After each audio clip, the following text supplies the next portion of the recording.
Assalamualaikum warahmatullahi wabarakatuh. Waalaikumsalam. Innal hamdalillah nahmaduhu wa nasta'inuhu wa nastaghfiruh wa na'udzu billahi min shururi anfusina wa sayyiati a'malina. May yahdihillahu fala mudilla lahu wa may yudlil fala hadiya lahu. Asyhadu an la ilaha illallah wahdahu la syarika lahu وأشهد أن محمدا عبده ورسوله لا نبي ولا رسول بعده. اللهم صل وسلم وبارك على نبينا محمد وعلى آله وصحبه أجمعين.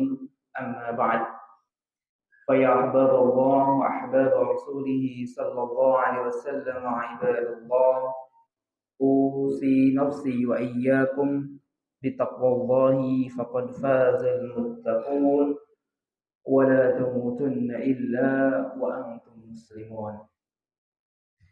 Jemaah salat maghrib Masjid Jami' Kaliniti yang dirahmati Allah Subhanahu wa taala. Puji syukur kepada Allah Subhanahu wa taala akan di kalimat tahmid alhamdulillahirabbil alamin. Kalimat yang menunjukkan kepasrahan kita kepada Allah Subhanahu wa taala, dan kalimat yang menunjukkan kepada kita semuanya bahwasanya apa yang kita segala nikmat apapun yang kita dapatkan di dunia ini, baik itu nikmat sehat, nikmat sempat, gitu pula tentunya adalah nikmat iman dan nikmat Islam, maka itu semuanya tidak lain dan tidak bukan adalah berkat dari karunia rahmat Allah Subhanahu wa taala.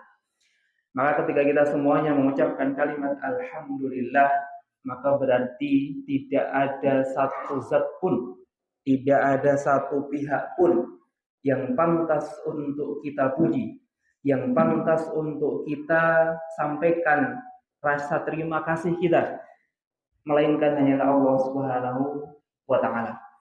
Maka ketika kita semuanya mengucapkan kalimat alhamdulillah, sebuah kalimat yang syukur ini menjadi sesuatu yang mudah bagi kita, kalimat ingkang sampun biasa kita ucapkan sesarengan dan sangat biasa untuk kita ucapkan dalam semua keseharian kita. Maka setiap nikmat yang kita dapatkan, maka kita bisa dengan entengnya mengucapkan alhamdulillahirabbil alamin. Akan tetapi terkadang kita lupa, ketika kita mengucapkan alhamdulillah, kita masih menganggap bahwasanya nikmat yang kita dapatkan ini, dengan sombongnya kita mengatakan, oh iki mergo aku sing rajin, oh iki mergo aku sing usaha, oh iki mergo aku sing usaha gitu. Padahal yang namanya kalimat alhamdulillah, maka itu adalah kalimat kepasrahan kita, kalimat pengakuan kita, kalimat pengakuan bahwasanya kita ini adalah hamba, bahwasanya kita ini adalah makhluk yang tentunya segala yang kita dapatkan ini, semua nikmat yang kita peroleh ini semata-mata dan tidak lain dan tidak bukan itu adalah karunia dan rahmat dari Allah Subhanahu wa taala. Maka kita sama-sama untuk bisa saling mengingatkan bahwasanya kalimat ini merupakan kalimat yang begitu luar biasanya, dan tentunya harus terus untuk senantiasa kita ulang setiap kali kita merasakan nikmat yang sudah Allah berikan kepada kita semuanya. Salawat salam tentu tidak lupa untuk senantiasa kita sampaikan kepada junjungan kita, kepada suri tauladan kita, qudwah kita, uswah kita, Nabiullah Muhammad sallallahu alaihi wasallam, yang akan terus untuk kita ikuti sunnah-sunnah beliau, baik itu sunnah beliau terkait dengan semua perbuatan beliau, semua perkataan beliau, semua contoh dari beliau, bahkan juga semua takrir dari beliau, semuanya itu semuanya sama-sama untuk kita usahakan, untuk terus kita pelajari, untuk terus kita tauladani, untuk terus kita ikuti, dan kita sama-sama berharap semoga nanti di yaumil qiyamah Rasulullah berkenan untuk memberikan syafaatnya di yaumil qiyamah nanti. Amin ya rabbal alamin. Oke, Bapak Ibu, jamaah rahimani rahimakumullah, semoga saderengipun kita nilai kajian kita wonten ing sonten punika, semoga kita ulang malih Sayyidul Istighfar, yang menjadi pembuka dari malam-malam kita dan juga nanti menjadi pembuka dari hari-hari kita dalam keseharian kita hidup di dunia ini. Semoga tasih kalian ya Bapak Ibu, tasih napa? Tasih hafal kalimat Sayyidul Istighfar? Kasupen napa tasih ingat? Oke, monggo kita waos sesarengan. Bismillahirrahmanirrahim. Allahumma anta rabbi la ilaha illa anta khalaqtani wa ana abduka wa ana ala ahdika wa ana ala ahdika wa wa'dika mastata'tu a'udzu bika min syarri ma sana'tu abu'u laka bi ni'matika alayya wa abu'u bi dambi faghfirli fa innahu la yaghfiru dzunuba illa anta. Alhamdulillah. Menika kalimat Sayyidul Istighfar semoga telas kita hafalaken dan terus untuk kita lafalkan terutama di pagi hari kita dan juga di sore hari kita. Paling penting wonten ing bibar salat subuh dan bibar salat asar utawi bibar salat maghrib kados wonten ing sonten menika. Nggih jamaah rahimani wa rahimakumullah. Wow enjang alhamdulillah kita sampun sami-sami melakukan muhasabah. Kita sudah sama-sama melakukan hitung-menghitung, melakukan evaluasi terkait apa yang sudah kita lakukan dan tentunya apa yang harus kita perbaiki pada masa-masa yang akan datang. Maka tentunya yang namanya muhasabah, yang namanya melihat perkara-perkara yang sudah kita lakukan pada masa-masa lampau itu merupakan hal yang tentunya tidak akan pernah habis untuk kita muhasabahi bersama. Sing jenenganipun muhasabah, sing jenenganipun delok perkawis ingkang sampun kita laksanakan wonten ing masa-masa yang lalu punika merupakan perkara yang tidak akan pernah habis, tidak akan pernah usai untuk kita lakukan dalam setiap kehidupan kita di dunia ini. Maka begitu pula ketika kita melakukan muhasabah terutama terkait dengan hal yang paling dasar, menjadi hal yang paling asasi, hal yang paling utama dalam kehidupan kita bersama. Sebagaimana yang telah kami sampaikan pada awal kajian wonten ing santen punika, bahwasanya salah satu nikmat dan nikmat yang paling utama yang tentunya harus kita syukuri bersama adalah bagaimana Allah telah menetapkan keimanan dan keislaman kita bersama. Bahkan sejak dari kita belum lahir sampai alhamdulillah ketika kita masih hidup sampai kesempatan sore hari ini, malam hari ini.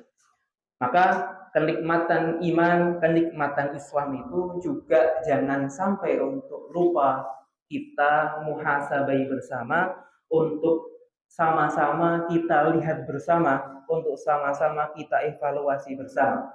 Apakah kita ini memang benar-benar menjadi seorang mukmin yang baik ataukah belum?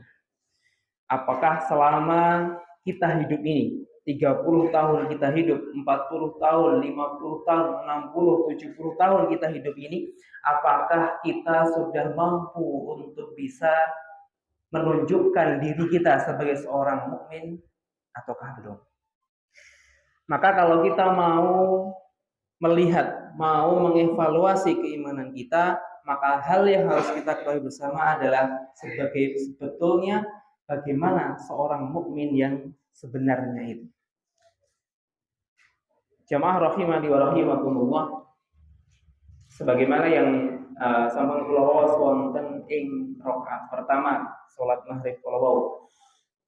Wonten ing rakaat pertama bibar maos Al-Fatihah kula wau maos surat napa Pak Ibu? Wonten ingkang sumerep mboten? Surah napa? Al-Mu'minun. Surat Al-Mu'minun menika surat ke-23 dalam surah yang ada dalam Al-Quran, itu ayat ke-23 yang ada di juz 18. Oke, mungkin nanti Bapak Ibu saged ningali wonten ing Quran, wonten ing surah ke-23 surah Al-Mu'minun di juz ke-17.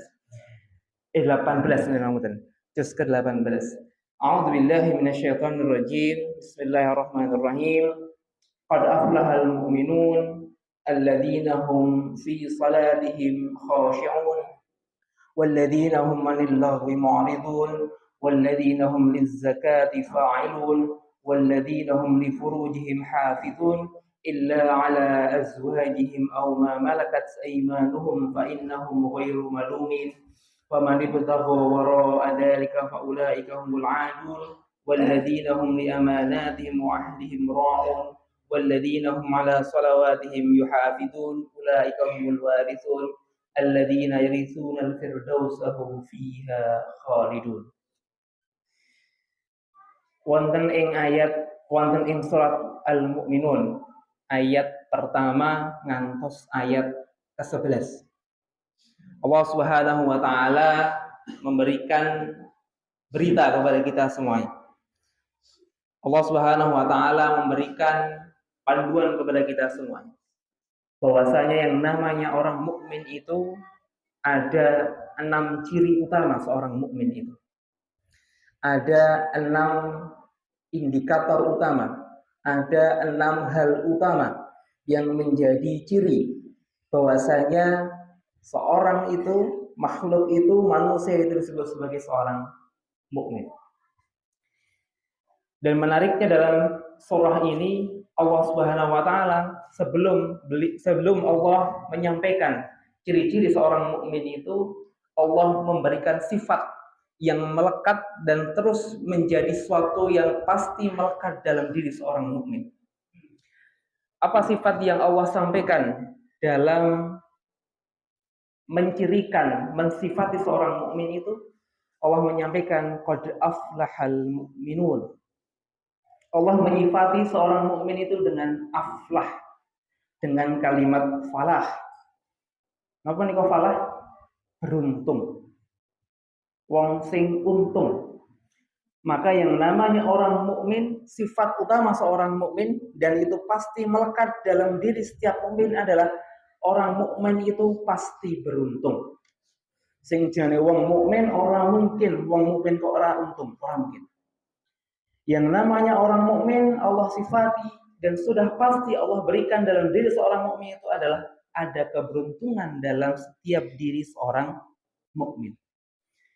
Maka ketika itu adalah sebuah sifat, maka berarti itu melekat dalam diri seorang mukmin itu. Maka kok sampai wong mukmin kok ngasih beruntung, maka berarti keimanannya itu belum sempurna. Okay. Begitu pula yang namanya orang bahagia. Setinggi-tingginya orang yang berbahagia, setinggi-tingginya level kebahagiaan seorang manusia, maka yang paling tinggi kebahagiaan itu adalah ketika orang itu menjadi seorang mukmin. Maka yang namanya mukmin, yang namanya bahagia itu merupakan dua kata yang saling melekat antara satu dengan yang lainnya. Wong mukmin orang mungkin orang bahagia. Begitu pula orang yang bahagia, tertinggi kebahagiaannya adalah ketika orang itu bisa merasakan menjadi seorang yang beriman atau sebagai seorang mukmin. Maka itu adalah kalimat pembuka yang Allah jadikan kalimat utama sebelum Allah menyampaikan apa sih ciri seorang mukmin itu. Bagaimana kriteria seorang mukmin itu, maka Allah menyampaikan dulu, ini adalah ciri orang-orang yang berbahagia. Bahkan dalam sebuah hadis Rasulullah SAW pernah nyelamatin Sayyidah Aisyah istri Rasulullah SAW pernah ditanya oleh para sahabatnya, wahai Aisyah, wahai istri Nabi, wahai ummul mukminin, bagaimana akhlaknya Rasulullah? Maka kemudian Aisyah mengatakan khuluqul Quran. Yang namanya akhlaknya Rasulullah itu adalah Al-Quran. Semua tindak tanduknya Rasulullah, semua perbuatannya Rasulullah, terutama perbuatan terkait dengan perbuatan dengan sama manusia dalam muamalahnya, terutama juga tentunya adalah dalam ibadahnya. Maka semua yang beliau lakukan dalam seluruh sendi kehidupannya itu adalah khuluqul Quran. Semuanya itu adalah Al-Quran. Maka tidak mungkin dan tidak ada satupun perbuatan Nabi yang tidak sesuai dengan yang ada dalam Al-Quran. Karena itu adalah akhlaknya Rasulullah. Maka kemudian setelah Sayyidah Aisyah mengatakan khuluqul Quran, maka kemudian beliau menyampaikan satu ayat dalam Al-Quran, yaitu surah Al-Mu'minun, qad aflahal mu'minun alladzina hum fi salatihim khashi'un. Maka ketika Sayyidah Aisyah mengatakan bahwasanya akhlaknya Rasul itu adalah akhlaknya Al-Quran, maka kemudian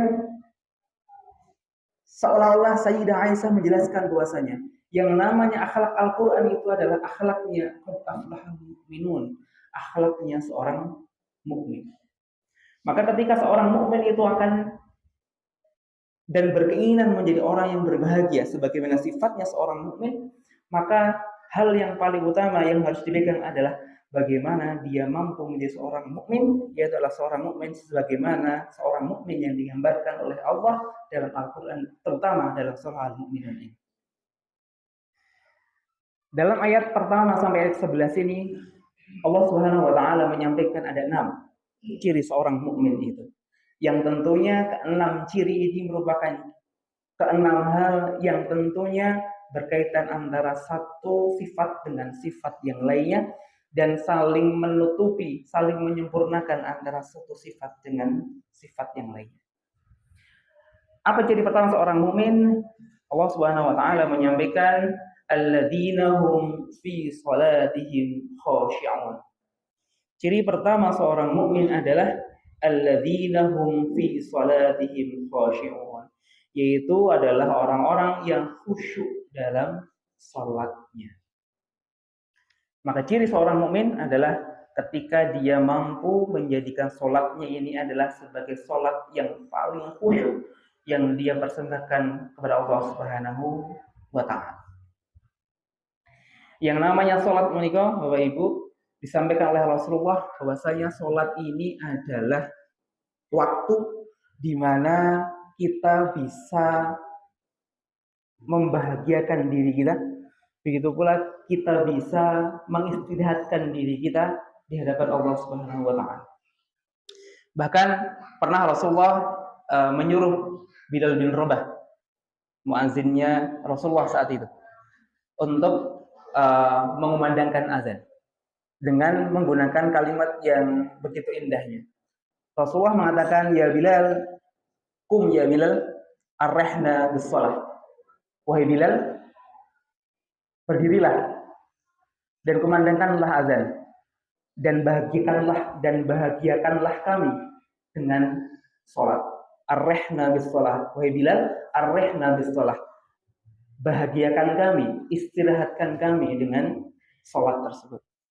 Karena yang salat ini adalah masa waktu di mana kita bisa mengistirahatkan fisik kita tentunya. Begitu pula kita berbahagia karena kita akan menghadap kepada Allah Subhanahu wa taala. Maka karena kita akan berbahagia, karena kita akan menghadap Allah Subhanahu wa taala, maka satu hal yang harus kita lakukan ketika sholat adalah bagaimana kita bisa mengusahakan sholat kita ini adalah sholat yang khusyuk. Apa itu khusyuk? Khusyuk itu para ulama mengatakan khasyah, tunduk dan juga merendahkan diri di hadapan Allah Subhanahu wa taala. Bagaimana cara kita bisa mendapatkan sholat khusyuk kita? Nah, ini merupakan hal yang harus untuk sama-sama kita usahakan terus-menerus. Yang namanya sholat ini kan perbuatan yang biasa, okay? Yang biasa yang kita lakukan minimal 5 kali sehari minimal 17 rakaat setiap harinya, bacaane podo saka awal takbir tekan salam, 17 rakaat ya podo wacane, 5 waktu ya podo wacane. Begitulah bahkan kalau kita tambahkan dengan sholat-sholat sunnah yang bisa kita lakukan, sholat duha, sholat tahajud, sholat malam, maka ketika hal itu adalah sudah biasa, maka tantangannya bagi kita adalah terkadang suatu hal yang biasa itu melalaikan kita semuanya. Maka biasanya mungkin juga ini dialami oleh Bapak Ibu sekalian.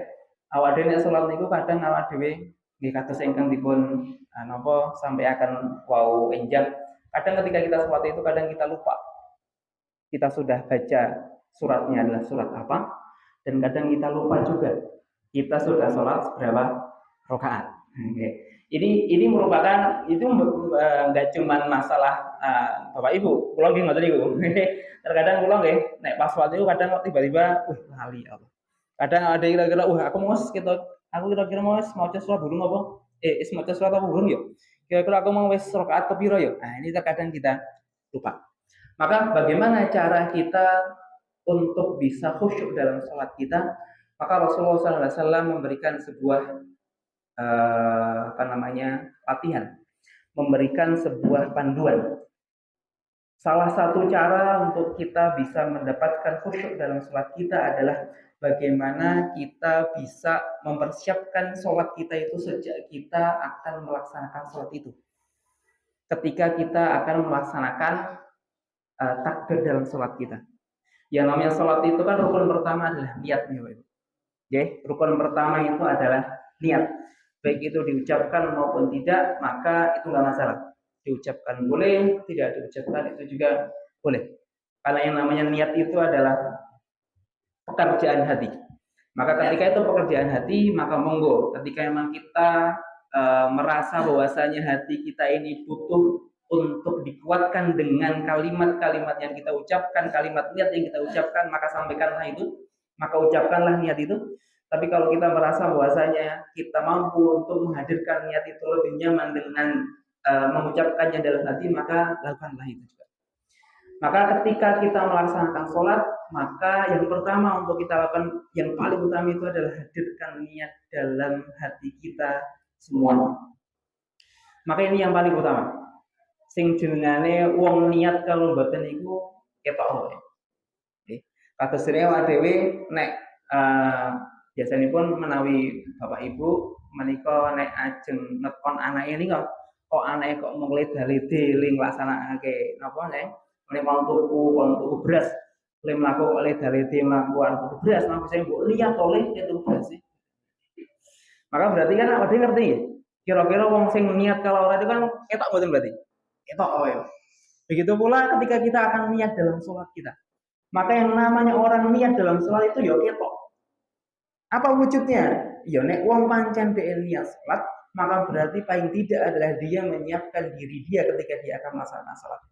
Maka dia gunakan pakaian yang terbaik yang dia miliki, dia lakukan wudu dengan sempurna, dia berdiri tegak untuk melaksanakan sholat dengan sempurna, baru kemudian dia melakukan takbir. Maka satu hal yang mungkin ini menjadi pengingat lah bagi Bapak Ibu semuanya. Terkadang awak dhewe lupa untuk menghadirkan niat itu, terutama adalah ketika awak dhewe masbuk. Awak dhewe masbuk, awak dhewe ajeng ngoyak melu jamaah wonten ing masjid.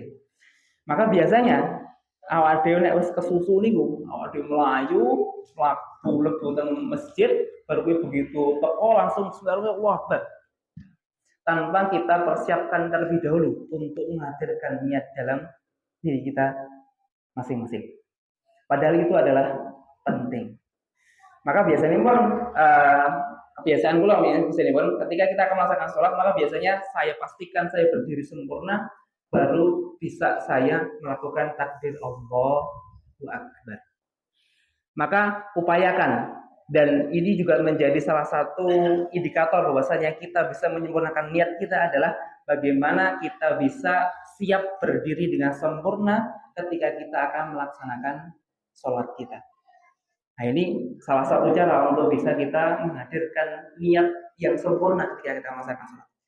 Kemudian ketika kita melaksanakan sholat, maka tentunya ketika kita melakukan Allahu Akbar, maka yang paling utama adalah akan lebih afdol, akan lebih utama ketika kita mampu dan bisa untuk memahami makna dari setiap bacaan yang kita laksanakan dalam sholat kita. Maka tentunya semakin kita tahu bacaannya, maka semakin mampu pula, semakin mudah pula untuk kita mendapatkan khusyuk dalam sholat kita. Kemudian yang disampaikan oleh Rasulullah adalah ketika kita sholat, maka jangan sampai pandangan kita lepas dari tempat sujud kita. Oke. Salah satu sunnah yang kita lakukan dalam sholat adalah kita mengarahkan pandangan kita ke dalam tempat sujud kita masing-masing, Bapak Ibu. Maka itu merupakan salah satu cara untuk kita bisa memfokuskan sholat kita untuk bisa menetapkan niat kita dalam setiap sholat yang kita lakukan. Maka jangan sampai lepas pandangan kita dari tempat sujud kita. Tapi yang namanya pandangan ke tempat sujud itu terjadi dalam seluruh rangkaian sholat, kecuali ketika kita melaksanakan at-tahiyat. Yang namanya duduk tahiyat, maka pandangan kita berubah, bukan lagi ke tempat sujud kita, tapi berubah ke telunjuk jari kita. Maka berarti nek pas awak di sholat, sengking takbir ngantos awak dewi seluruh sholat kita sampai sebelum kita melaksanakan tahiyat, maka seluruh pandangan kita arahkan ke tempat sujud kita. Tapi menawi awak dewi sampun masuk ke tahiyat, baik tahiyat pertama maupun tahiyat kedua, tahiyat akhir, maka pandangan kita bukan lagi ke tempat sujud kita, tapi berubah ke telunjuk kita yang kita isyaratkan ketika kita melaksanakan tahiyat, baik itu tahiyat awal maupun juga tahiyat akhir. Maka pandangannya itu di situ. Oke, kemudian satu lagi yang mungkin kalau kadang roto terganggu ketika kita melaksanakan sholat adalah terkadang kita tidak sengaja untuk banyak melakukan pergerakan dalam sholat kita. Yang namanya pergerakan sholat itu tentunya semakin banyak kita melaksanakan pergerakan, maka para ulama mengatakan itu nanti jatuhnya kepada makruh. Bahkan ulama Syafi'iyah mereka lebih ketat lagi. Ketatnya mereka adalah membatasi pergerakan dalam sholat, gerakan di luar gerakan sholat itu. Yang ngasih luwih saka telu, maka para ulama Syafi'iyah mengatakan itu menjadi batal. Oke. Akan tetapi kalau kurang dari itu, maka itu boleh. Maka yang paling intinya adalah, karena ini adalah khilaf ulama, maka yang paling intinya adalah kita upayakan kita mengurangi gerakan-gerakan di luar gerakan sholat kita. Oke, apapun itu. Terutama kadang ya awak dhewe kadang lali niku greteke napa jari-jari kita. Baik itu jari tangan maupun jari kaki. Ora greteke nggih napa? Ngunekke napa? Ngunekke jedhatke ya nggih. Jedhatke driji. Nah, nggih. Kadang awak dhewe kadang refleks nggih kadang nggih. Kadang refleks teko pas nonton iki Allahu Akbar yo. Nah, tadi itu perlama juga mengatakan itu adalah makruh. Oke, ampun. Kadang kita lupa untuk itu. Maka sekuat kita untuk bisa menahan untuk kita melakukan hal tersebut. Nek awak dhewe arep ngreteke jari, yo ngreteke sadurunge pasane salat. Nek aku yo tahano ngasih barambung salat. Karena itu merupakan hal di luar gerakan salat yang tentunya itu adalah makruh. Maka kita upayakan itu semuanya untuk bisa kita kurangi, dan kita sama-sama berharap semoga kita semuanya bisa mencapai kekhusyuan kita dalam sholat kita.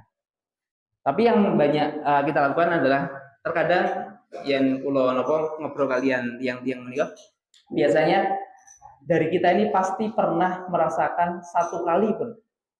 Insya Allah, kalau yakin di antara kita semuanya pasti sekali kita pernah merasakan. Di pas sholat kok kita rasanya ini pinuh banget, kok rasanya ini nyaman banget. Dan itu biasanya kita dapatkan kalau kita melaksanakan sholat malam itu biasanya, atau kita sedang sholat sendirian biasanya, maka biasanya kita akan mudah untuk mendapatkan sholat tersebut. Maka biasanya itu coba untuk kita ingat. Nah, Bapak Ibu kok pernah merasakan hal tersebut, maka coba diingat. Kira-kira le iso itu sholat sing nyaman banget menika, kira-kira mbiyen pas opo? Tur kira-kira pas nglaksanake sholat opo? Maka jadikan itu sebagai amalan yang bisa menjadi amalan handalan, amalan andalan yang bisa Bapak Ibu lakukan semuanya. Mungkin kita akan susah untuk melaksanakan sholat khusyuk itu dalam setiap sholat kita. Yang namanya manusia itu was-was itu banyak. Yang namanya was-was syaitan itu begitu luar biasanya. Maka ketika kita bisa menghilangkan was-was itu, maka pertahankan khusyuan tersebut, dan juga ingat-ingat kira-kira khusyuk itu bisa kita dapatkan ketika kita melaksanakan hal apa. Maka itu adalah ciri yang pertama. Ciri pertama seorang mukmin adalah ketika dia bisa mendapatkan khusyuk dalam sholat-sholat yang dia lakukan. Itu yang pertama. Dan yang kedua, walladzina hum lillahi mu'ridun. Yaitu adalah walladzina hum lillahi mu'ridun. Yaitu adalah orang-orang yang menjauhkan diri dari perbuatan maupun perkataan yang mu'ridun, yang tidak berguna. Maka tentunya awak dhewe ngukur kira-kira perbuatan kita ini berguna ataupun tidak, ya berarti seiso ngukur ya awak dhewe. Kira-kira yang seiso ngukur semua perkara perbuatan yang kita lakukan di dunia ini kira-kira itu memberikan kebaikan ataupun tidak, maka kita sendiri bisa ngukur dalam diri pribadi kita masing-masing. Dan ini ayat ini menjadi sangat relevan, menjadi sangat pas untuk kita lakukan, untuk kita terapkan dalam kehidupan kita pada masa-masa sekarang ini. Yang namanya hal tidak berguna itu, zaman saat menika saya okeh untuk kita temui. Hal-hal yang tidak berguna dalam hidup itu pada masa-masa sekarang ini sangat mudah untuk kita temui. Terutama ketika kita main dengan yang namanya HP. Yang namanya HP ini kok ada kadang perlu perlu yang dikira ora perlu ya perlu gitu kan, tapi nek dikira ora perlu ya perlu gitu kan. Karena memang yang namanya HP ini kok terkadang kalau kita tidak bisa memanfaatkannya, terkadang justru malah okeh mandorote dibandingkan manfaatnya. Padahal yang namanya HP ini kok saya yakin manfaatnya banyak. Menawi adewe saged menggunakan sebagaimana mestinya. Terutama adewe saged iso nyambut gawe sing jenenge wong kebetulan sakniki kan kathah ora sah duwe toko, ora sah dadak buka toko, bahkan keporo malah ora sah dadak kulaan oke-oke sik. Dhewe asalkan iso duwe akun nang Shopee pun, akun nang Tokopedia, maka dia bisa jualan saat itu juga. Maka ketika itu bisa kita manfaatkan dan baik, maka itu bisa menjadikan sebagai wasilah, baik itu wasilah rezeki kita, bahkan juga wasilah ibadah kita. Karena yang namanya HP lagi iso dadi pengingat sholat ibu ya iso. HP iso tinggal dadi alarm awake sholat tahajud, nah itu nggak iso. Awake iso nggo maca Quran nggih iso. Iso nggo maca zikir pagi, zikir petang itu nggih iso. Tapi ya iso tinggal maksiat ya gampang. Tinggal laleknya nggih gampang. Tinggal ngelakukan hal-hal yang tidak berguna itu juga mudah. Maka tinggal bagaimana kita bisa memanfaatkan dan menggunakan HP tersebut. Begitu pula alat-alat yang lainnya, begitu pula hal-hal yang lain. Bagaimana kita bisa menjadi seorang mukmin dengan bisa memanfaatkan semua sendi kehidupan kita untuk hal-hal yang berguna. Ada Rasulullah SAW pernah bersabda dalam sebuah hadisnya, min husni islamil mar'i min husni islamil mar'i tarku ma la ya'ni. Ciri seorang mukmin yang baik, min husni islamil mar'i tarku ma la ya'ni. Ciri seorang mukmin yang baik adalah ketika dia mampu meninggalkan hal-hal yang tidak berguna bagi dirinya tersebut. Maka ciri seorang mukmin yang baik, ciri seorang yang punya keislaman yang baik adalah ketika dia mampu meninggalkan dari hal-hal yang tidak berguna dalam kehidupan duniawi dia. Maka itu adalah ciri seorang mukmin. Itu ciri mukmin yang kedua, alladzina hum 'anil lagwi mu'ridun. Kemudian yang ketiga, walladzina hum lizzakati fa'ilun. Ciri tiga dari seorang mukmin adalah walladzina hum lizzakati fa'ilun, yaitu orang-orang yang mereka melaksanakan dan menunaikan yang namanya zakat. Zakat menika dua artinya dalam ayat ini. Yang pertama adalah zakat harta. Ini kok jelas ya Bapak Ibu. Ketika seorang mukmin, terutama nanti menjelang Idul Fitri, tigang sasi melih insya Allah 3 bulan lagi, maka nanti kita ada yang namanya kewajiban untuk melaksanakan zakat fitrah. Nah itu merupakan zakat berupa harta, tapi dalam hal ini adalah harta yang diasumsikan, yang diwujudkan, yang kemudian dalam bentuk makanan pokok, yang berarti makanan pokok yang tengah ada maka berarti itu adalah beras. Begitu pula zakat harta dalam artian adalah zakat harta yang sesuai dengan ketentuan zakat harta itu, zakat mal, yaitu yang ada nisabnya, yang ada haulnya. Nisabnya maka berarti adalah ketika orang itu kok punya harta, haulnya 1 tahun, dan harta itu jumlahnya adalah setara dengan 85 gram emas. 85 gram emas itu berarti nek sakniki 85 sak gram niku sakniki nek mboten kalian tuh karo tengah yuta nggih. 1.500.000. Berarti 1.500.000 ping 85 pinten niku? Kathah pokoke.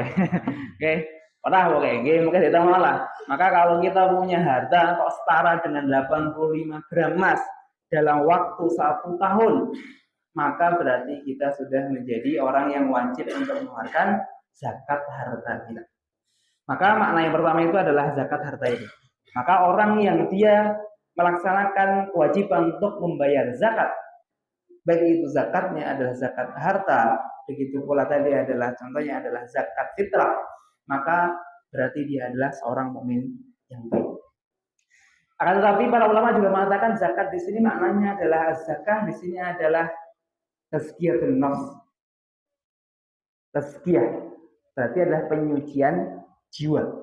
Kalau yang namanya zakat harta tadi adalah penyucian harta kita.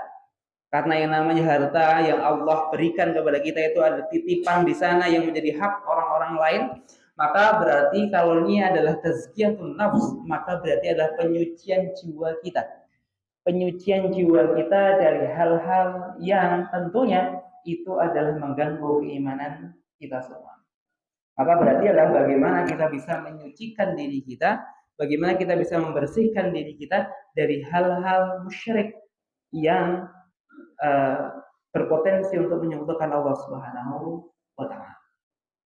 Maka yang namanya zakat di sini adalah dua. Zakat dalam artian zakat harta, penyucian harta kita, dan juga penyucian jiwa kita. Penyucian jiwa kita dari hal-hal yang mengganggu keimanan kita kepada Allah Subhanahu wa taala. Itu adalah yang ketiga. Dan yang keempat, walladzina hum li furujihim hafizun. Ciri keempat dari seorang mukmin adalah yaitu orang-orang yang mampu untuk menjaga li furujihim, menjaga syahwatnya, farajnya, menjaga kemaluannya, menjaga nafsu syahwatnya. Bagaimana menjaga nafsu syahwat itu? Di sini Allah menyebutkan illa ala azwajihim aw ma malakat aymanuhum fa innahum ghairu malumin. Yang namanya syahwat itu adalah rezeki dari Allah. Yang namanya syahwat, yang namanya nafsu, yang namanya nafsu birahi, yang namanya nafsu kita kepada lawan jenis, nafsu kita kepada istri kita, maka itu adalah suatu rizki yang Allah berikan kepada kita semuanya. Dan itu adalah fitrah. Maka yang namanya agama kita ini, karena agama kita ini adalah agama yang fitrah, maka agama ini bukan bermaksud untuk menghilangkan syahwat itu. Berbeda dengan agama lain namanya. Contohnya namanya agama Nasrani. Yang namanya agama Nasrani, yang namanya pendeta, yang namanya yang namanya pemimpin agama Katolik Nasrani, maka mereka tidak diperbolehkan untuk menikah. Istri paus dan yang lain-lainnya, maka itu tidak boleh nikah. Sebagai bentuk apa? Sebagai bentuk supaya karena dia adalah seorang yang suci, maka berarti dia harus suci pula syahwatnya. Padahal yang namanya syahwat itu adalah suatu yang fitrah. Syahwat adalah suatu yang melekat dalam diri manusia. Maka kalau itu adalah suatu yang fitrah, maka harus dipelihara dalam agama kita. Begitu pula nafsu syahwat kita ini semuanya, Bapak Ibu. Yang namanya nafsu syahwat ini bukan Allah inginkan untuk dihilangkan dalam diri kita, bukan. Akan tapi yang Allah inginkan dari syahwat kita adalah bagaimana kita mampu untuk menjaga syahwat kita. Maka yang Allah sampaikan di sini adalah bukan menggunakan kata untuk dihilangkan, bukan. Akan tapi Allah menggunakan kata hafizun, yaitu adalah orang-orang yang mampu menjaga dan mengendalikan syahwatnya. Bagaimana bentuk penjagaannya itu? Illa ala azwajihim aw ma malakat aymanuhum. Maka syahwat itu hanya boleh untuk disalurkan kepada siapa? Azwajihim. Hanya kepada pasangan halalnya saja. Aw ma malakat aymanuhum, atau juga kepada budak-budak yang mereka miliki. Maka tentunya kalau budak, maka berarti ini sudah tidak berlaku pada era saat ini. Maka berarti yang namanya syahwat, maka itu hanya bisa dan hanya boleh untuk disalurkan illa ala azwajihim, hanya kepada para pasangan-pasangan halalnya. Yang namanya azwajihim di sini adalah bukan sekedar berarti adalah tidak boleh kepada selain pasangan, akan tetapi juga di sini ada azwajihim adalah maka berarti itu juga hanya berlaku hanya untuk istri halalnya saja, suami halalnya saja. Begitu pula ini tidak berlaku pula, berarti tidak berlaku kepada selain pasangannya, dan juga berlaku pula kepada selain lawan jenis yang lainnya. Maka yang namanya di sini kemudian Allah melanjutkan, "Faman ibtagha wara'a dzalika fa ulaika humul 'adun." Maka barang siapa maka barang siapa yang berlebihan ataupun melampaui batas dibandingkan dengan ketentuan itu, faulaika humul 'adun, maka mereka adalah orang-orang yang melampaui batas. Apa yang melampaui batas? Maka berarti dia melakukan ataupun menyalurkan syahwat kepada selain pasangannya yang pertama, dan yang kedua adalah menyalurkan syahwat kepada selain lawan jenisnya ataupun kepada manusia, kepada orang yang sesama jenisnya. Maka ini juga adalah melampaui batas. Maka ini yang sekarang banyak memprihatinkan kita. Bagaimana banyak orang yang sekarang dengan PD-nya, dengan percaya dirinya memperlihatkan kalau mereka itu suka dengan sesama jenisnya. Nah, ini yang berbahaya, Pak. Maka salah satu ajaran yang ada dalam Islam itu adalah ketika seorang anak, ini Bapak Ibu, ketika seorang anak itu sudah mencapai umur 7 tahun, maka farik fi madajihim, maka pisahlah tempat tidurnya, Bapak Ibu. Arepa anake wedok kabeh, arepa anake lanang kabeh, maka usahakan menawi awak dhewe saged, usahakan adalah pisahlah tempat tidur anak-anak tersebut. Karena terkadang syahwat itu muncul secara tiba-tiba ketika itu tidur bersama.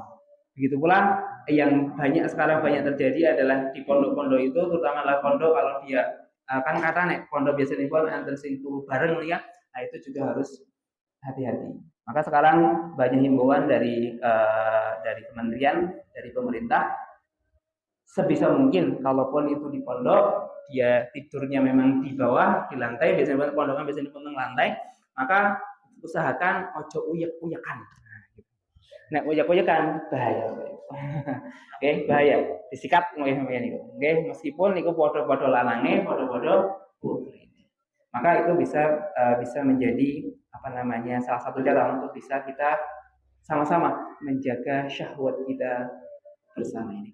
Maka itu sudah kita sampai pada ciri keempat dari orang mukmin. Maka semoga nanti ada kesempatan lainnya untuk bisa kita lanjutkan pada ciri-ciri yang berikutnya, yang insya Allah masih tersisa 2 ciri terkait dengan bagaimana ciri-ciri seorang mukmin tersebut.